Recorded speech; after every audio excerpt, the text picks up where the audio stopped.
Forex trading एक परिचय। Forex trading, जिसे विदेशी मुद्रा व्यापार भी कहा जाता है, एक ऐसा वित्तीय बाजार है जहां विभिन्न देशों की मुद्राओं का व्यापार होता है। दोस्तों, आज हम बात करेंगे फॉरेक्स ट्रेडिंग की। ये एक बहुत ही रोमांचक और लाभदायक क्षेत्र है, लेकिन इसके साथ ही इसमें जोखिम भी शामिल है। ये एक ऐसा बाजार है जहां दुनिया भर की करेंसी एक दूसरे के साथ खरीदी और बेची जाती है। यहाँ पर आप अमेरिकी डॉलर, यूरो, जापानी येन और अन्य कई मुद्राओं का व्यापार कर सकते हैं। यहाँ मुनाफा कमाया जाता है करेंसीज के बदलते दामों से। जब एक मुद्रा की कीमत बढ़ती है और दूसरी की घटती है, तो व्यापारी इस अंतर से लाभ कमाते हैं। ये मार्केट 24 घंटे खुला रहता है, मतलब ट्रेडिंग कभी भी हो सकती है। इसका मतलब है कि आप दिन के किसी भी समय व्यापार कर सकते हैं, चाहे आप कहीं भी हो। इस बाजार में सफलता के लिए मार्केट के यूपीएस एंड डाउन्स को समझना बहुत जरूरी है। आपको यह जानना होगा कि कौन से कारक मुद्रा की कीमतों को प्रभावित करते हैं। आगे हम ऐसे ही कुछ फैक्टर्स के बारे में जानेंगे जो फॉरेक्स मार्केट को प्रभावित करते हैं। इनमें आर्थिक संकेतक, ब्याज दरें और वैश्विक घटनाएं शामिल हैं। तो चलिए इस रोमांचक यात्रा की शुरुआत करते हैं। बाजार को प्रभावित करने वाले प्रमुख तथ्य। ये तथ्य बाजार की दिशा और दशा को निर्धारित करते हैं। दोस्तों, फॉरेक्स मार्केट किसी एक फैक्टर से कंट्रोल नहीं होता। इसमें कई अलग अलग फैक्टर्स का योगदान होता है। ये मार्केट कई चीजों से प्रभावित होता है, जैसे कि इकोनॉमिक डेटा, पॉलिटिकल न्यूज और नेचुरल डिजास्टर्स। इन सभी का मिलाजुला असर बाजार पर पीडीडी देता है। ऐसे ही कुछ इंपॉर्टेंट फैक्टर्स हैं एनएफपी, सीपीआई, जीडीपी, पीसीई और इंटरेस्ट रेट्स। ये सभी इंडिकेटर्स बाजार की स्थिति को दर्शाते हैं। इन सब का फॉरेक्स मार्केट पर गहरा असर पड़ता है। इनकी वजह से बाजार में उतार चढ़ाव देखने को मिलता है। आइए अब इन फैक्टर्स को एक एक करके समझते हैं। इससे हमें बाजार की गहरी समझ मिलेगी और हम बेहतर निर्णय ले सकेंगे। एनएफपी, नौकरियों की संख्या का असर। एनएफपी का पूरा नाम है non farm payroll.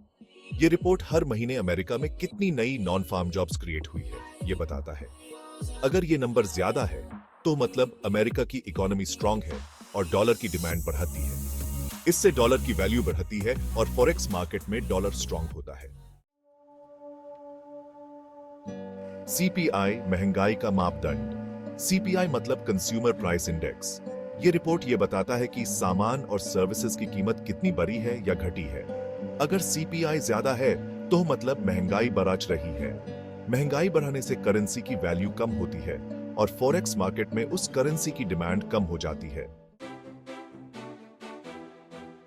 Section 5, GDP, देश की आर्थिक सेहत का रिपोर्ट कार्ड। जीडीपी का मतलब है ग्रोस डोमेस्टिक प्रोडक्ट। ये एक देश की इकोनॉमिक ग्रोथ को मेजर करता है। अगर जीडीपी बढ़ता है, तो मतलब देश की इकोनॉमी स्ट्रांग है और उसकी करेंसी की डिमांड बढ़ेगी। इससे उस करेंसी की वैल्यू बढ़ेगी और फॉरेक्स मार्केट में वो करेंसी स्ट्रांग होगी।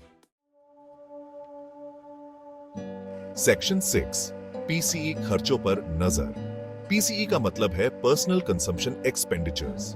ये रिपोर्ट बताता है कि लोग कितना खर्च कर रहे हैं। अगर लोग ज्यादा खर्च करते हैं, तो मतलब इकोनॉमी स्ट्रांग है। इससे करेंसी की डिमांड बढ़ती है और उसकी वैल्यू बढ़ती है। फॉरेक्स मार्केट में ये करेंसी स्ट्रांग होती है। सेक्शन 7, ब्याज दर, फॉरेक्स का इंजन। ब्याज दर का मतलब है इंटरेस्ट रेट। ये वो रेट है जिसको बैंक्स एक दूसरे को लोन देते हैं। अगर किसी देश का इंटरेस्ट रेट ज्यादा है, तो वो फॉरेन इन्वेस्टर्स को अट्रैक्ट करता है। इससे उस देश की करेंसी की डिमांड बढ़ती है और फॉरेक्स मार्केट में उसकी वैल्यू बढ़ती है। सेक्शन 8, निष्कर्ष। दोस्तों, आज हमने फॉरेक्स मार्केट को प्रभावित करने वाले कुछ महत्वपूर्ण फैक्टर्स के बारे में जाना। एनएफपी, सीपीआई, जीडीपी, पीसीई और इंटरेस्ट रेट्स जैसे फैक्टर्स मार्केट को कैसे ऊपर नीचे करते हैं, ये समझा।